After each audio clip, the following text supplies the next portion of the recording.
Сейчас, погоди, еще не ебануло.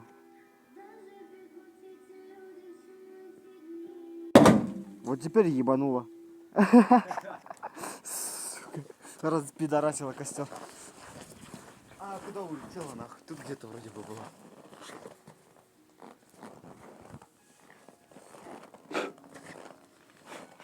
Как мы предположили, донышко рвануло как можно хорошо. Нихуя костер распидорасила. Нихуя угли куда улетели, блядь. Ладно, хоть коронку. Блядь. Я думаю, что шает, блядь. Думаю, камешек, блядь, какой-то.